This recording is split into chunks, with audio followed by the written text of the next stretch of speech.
Sherina tiba di Mapolres Jakarta Timur Jumat siang didampingi sejumlah kuasa hukumnya. Sherina langsung menuju ruang pemeriksaan yang berada di lantai 3. Pemanggilan Sherina dilakukan untuk memastikan apakah kucing yang diunggah Sherina di media sosialnya merupakan kucing yang sempat diambil penjara rumah Uya Kuya. Pemanggilan ini merupakan pemanggilan kedua setelah sebelumnya Sherina Munaf tidak hadir pada panggilan pertama.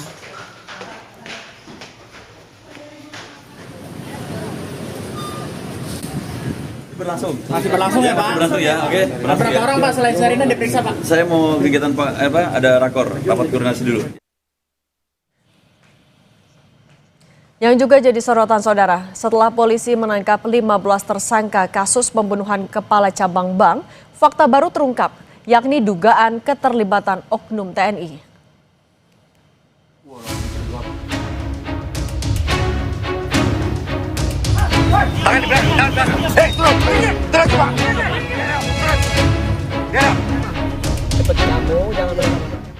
Kasus pembunuhan kepala cabang bank yakni Muhammad Ilham Pradipta memasuki babak baru. Setelah 15 orang ditangkap dan ditetapkan sebagai tersangka, kini dugaan keterlibatan oknum TNI terkuak. Dugaan keterlibatan oknum TNI dikonfirmasi Komandan Polisi Militer Kodam Jaya, Kolonel Doni Agus Priyanto. Kolonel Doni bilang telah memeriksa oknum TNI yang diduga terlibat kasus pembunuhan Kacap BRI. Soal dugaan keterlibatan oknum TNI, psikolog forensik Reza Indragiri bilang hanya satu pelaku yang mengenal oknum tersebut. Menurut Reza, untuk membuktikan kalau anggota TNI yang diduga terlibat merupakan otak intelektual kasus pembunuhan, polisi harus membuktikan kalau terduga TNI terlibat dalam perencanaan pembunuhan. Orang yang melakukan penculikan itu yang mengenal oknum tersebut hanya satu. Selebihnya tidak kenal, tapi mengikuti apa yang kemudian diperintahkan oleh teman mereka yang satu itu, yang mengenal oknum tersebut. Kalau 4 unsur atau 4 elemen itu berhasil dibuktikan, ada di kepala sang dalang, sebelum operasi jahat ini berlangsung, dan sifatnya kumulatif, artinya seluruh elemen tadi tersedia secara utuh, maka hitung-hitungan di atas kertas, itulah sang dalang. Sebelumnya polisi telah menetapkan 15 tersangka dalam kasus pembunuhan Kacap Bank Muhammad Ilham Pradipta. Dari pemeriksaan 15 tersangka, kasus pembunuhan Kacap BRI terbagi menjadi 4 klaster, yakni klaster aktor intelektual, klaster tersangka yang membuntuti korban, klaster tersangka yang menculik, dan klaster tersangka yang menganiaya korban. Tim Liputan Kompas TV.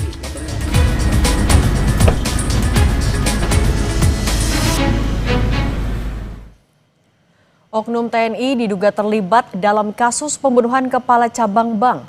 Apa peran oknum TNI ini dalam kasus? Kita akan bahas bersama pengacara salah satu tersangka, Adrianus Agal, dan Kabareskrim periode 2008-2009 Susno 2 Selamat petang semuanya.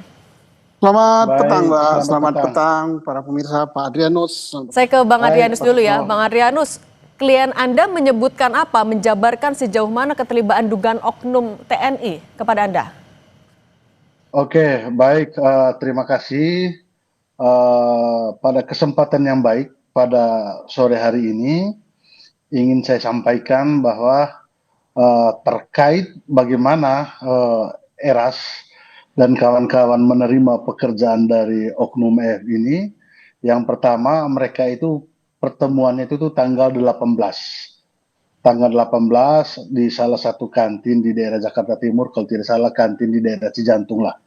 Itu terus dilanjut dengan pertemuan di tanggal 19, itu di situ pembicaranya untuk mengenai pekerjaan untuk menjemput paksa seseorang. Gitu, di mana dalam komunikasi itu dibicarakan oleh oknum EF ini, dia bilang, Eras, pekerjaannya nanti kamu untuk menjemput paksa seseorang, nanti setelah kalian jemput paksa, kamilah yang akan mengantarkan yang dijemput paksa itu ke alamat di Bogor. Nah, si F inilah yang meyakinkan bahwa yang mengantar pulang itu adalah F dengan tangan kanannya si bos. Nah, terhadap tangan kanannya si bos, Eras dan kawan-kawan juga tidak mengenal.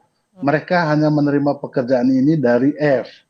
Nah, setelah tanggal 19 itu, baru mereka diinstruksikan untuk pekerjaan itu dimulai besok.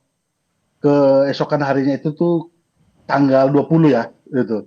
Nah, pada saat tanggal 20, nah, melalui pesan telepon, WA atau apapun semua, Eras dan kawan-kawan diarahkan melalui tim pengintai itu tuh untuk diarahkan di Lotte Mart di daerah Jakarta Timur.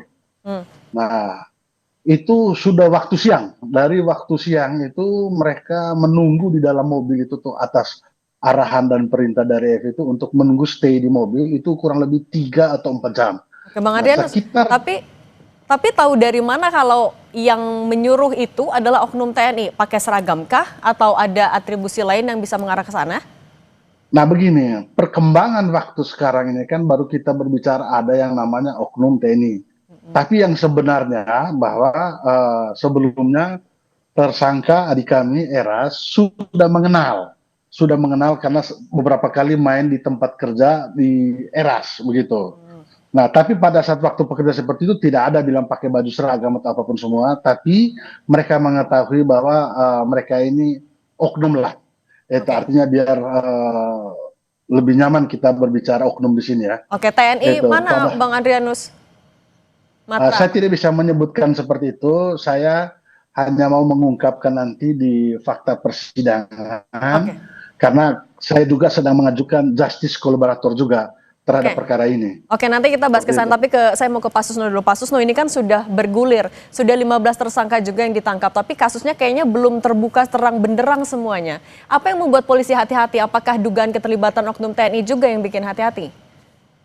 Ya, baik sekali ya. Jadi informasi yang disampaikan oleh penasihat hukum daripada salah satu tersangka yang katanya sampai saat ini tersangka itu adalah sebatas kejahatan untuk menjemput paksa atau penculikan ya. Nah, apakah betul sampai penculikan atau juga tahu akan dibunuh itu tergantung hasil penyidikan nanti. Tetapi sudah didapat suatu informasi yang sangat baik bahwa ada keterlibatan pihak lain yang dikatakan adalah oknum daripada TNI. Nah, TNI apa dan siapa, inilah yang perlu diperjelas oleh penyidik. Dan ini karena disampaikan oleh penasihat hukumnya dan penasihat hukum dapat dari tersangka, saya kira ini harus didalami. Dan yakinlah kalau itu benar dari salah satu TNI kan ada 3, darat, apa laut, apa udara. Saya yakin bahwa TNI akan serius untuk mengungkap karena TNI pasti tidak setuju dengan perbuatan yang dilakukan oleh anggotanya yang melanggar hukum. Terlebih lagi pelanggaran hukumnya adalah pembunuhan berencana dan penculikan, pasti akan mencoreng nama TNI dan pimpinan TNI pasti akan bekerja sama dengan baik untuk mengungkap kejahatan ini. Artinya Saya tidak akan kira jadi kendala ya Pak Susno? tidak malah tambah enak ya. Tambah enak asal disampaikan kepada pimpinannya, pasti pimpinannya akan mengusut tuntas itu. Nah, tapi ya bagus ya tadi dari advokatnya ya, tidak terlalu gegabah gitu menyebut, biarlah nanti Polri yang menyampaikan kepada satuan mana hal itu. Dan saya yakin kalau informasi ini sudah masuk ke Polri, pasti Polri akan menghubungi pimpinan satuannya. Karena Polri pertama tidak berwenang untuk menyidik militer aktif, itu bukanlah kewenangan dari Polri. Dia tidak tunduk pada hukum sipil, tapi tunduknya pada hukum militer. Oke, kalau gitu Bang Adrianus, Anda juga dapat info.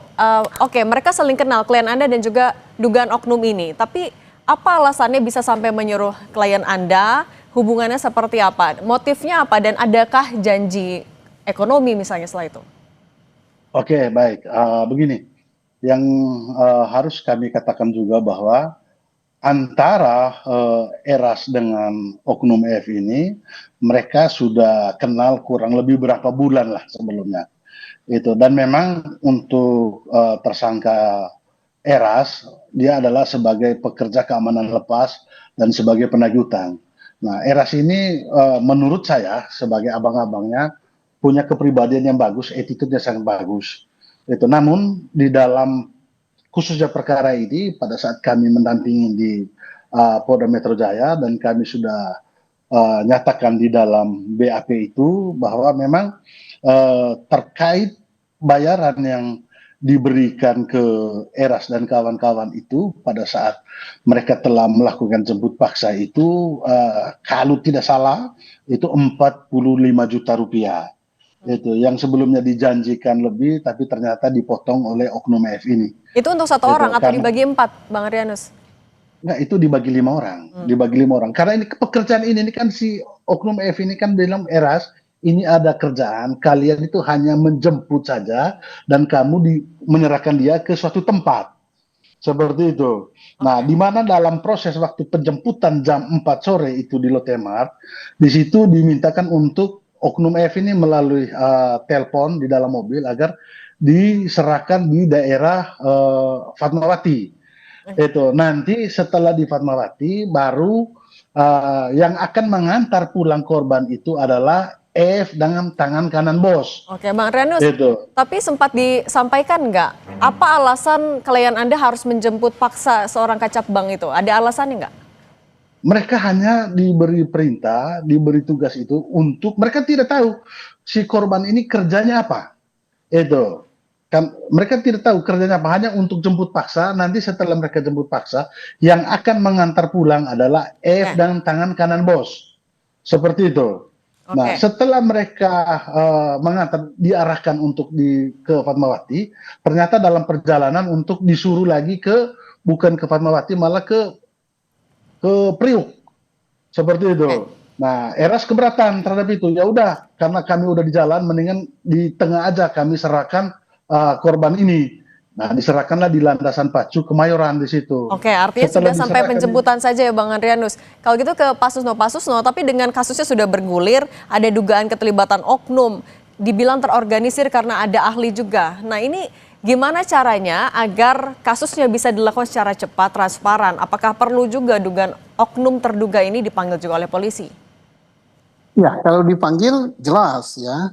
Jadi walaupun tunduk kepada dua sistem peradilan yang berbeda, tinggal nanti apakah nanti tindak pidananya akan digabung menjadi tindak pidana koneksitas, yaitu atau bisa dipisah juga dalam peradilannya. Di dalam pemeriksaan Polri, dia diperiksa sebagai saksi bisa. Nah, Polri tentunya meminta kepada atasan daripada oknum itu ya, kalau benar oknum itu masih aktif ya. Nanti diminta kepada atasan oknum itu untuk yang bersangkutan diperiksa sebagai saksi dalam penyidikan tindak pidana yang tunduk pada hukum sipil yang disidik oleh anggota Polri. Nah, itu lebih gampang ya kalau ada TNI-nya gitu. Baik TNI itu masih aktif ataupun TNI itu sudah positif, sudah pensiun gitu, pemeriksaannya sangat gampang. Kita yakin bahwa TNI kita itu sangat mematuhi hukum gitu ya. Oke, Pak Susno, tapi kan kalau misalnya kan ada 4 klaster yang sudah diklasifikasi. Ya. Ada pengintai, yang menculik, kemudian eksekutor dan juga aktor intelektual. Kalau mendengar keterangan dari Bang Adrianus, dugaan oknum TNI ini masuknya klaster yang mana? Dia sebagai klaster pelaksana ya.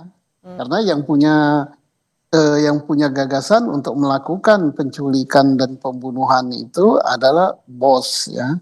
Tetapi kalau misalnya di dalam rundingan untuk melakukan perbuatan penculikan dan pembunuhan ini, si oknum ini ikut di dalam berunding, ikut di dalam mendesain segala macam rencana, maka dia dapat dikatakan sebagai perencana juga gitu, sama dengan si bos. Tetapi tingkatan kesalahannya ya nomor 1 si bos gitu yang memberikan order ya.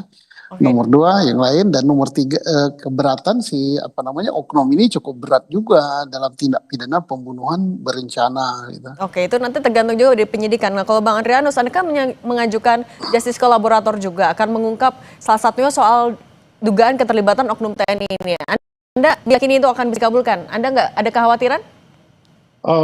Tentunya kita meyakini itu ya. Artinya dengan alasan itu juga kan bahwa akan membantu klien kami untuk pertama mengungkap fakta yang sebenarnya, dan yang kedua itu tentunya sebagai kami penasihat hukum akan meringankan klien kami. Tapi nanti akan dibuktikan semua di dalam persidangan dan majelis hakim pasti akan melihat bahwa apakah GC yang kami ajukan ini akan membantu, tapi kami tetap akan berharap seperti itu, tetaplah majelis hakim yang akan menilai dan memutus. Oke. Karena per kemarin sudah perpanjangan penahanan sudah 20 hari, ini 40 hari.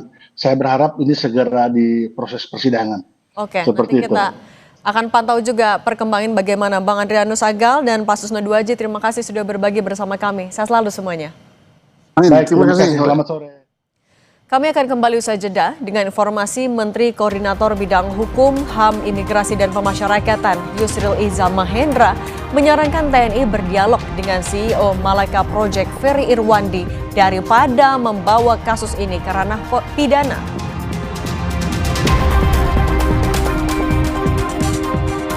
Presiden Prabowo Subianto setuju dengan pembentukan tim investigasi independen kericuhan aksi demonstrasi pada akhir Agustus. Apa target pembentukan tim ini? Ulasannya sesaat lagi.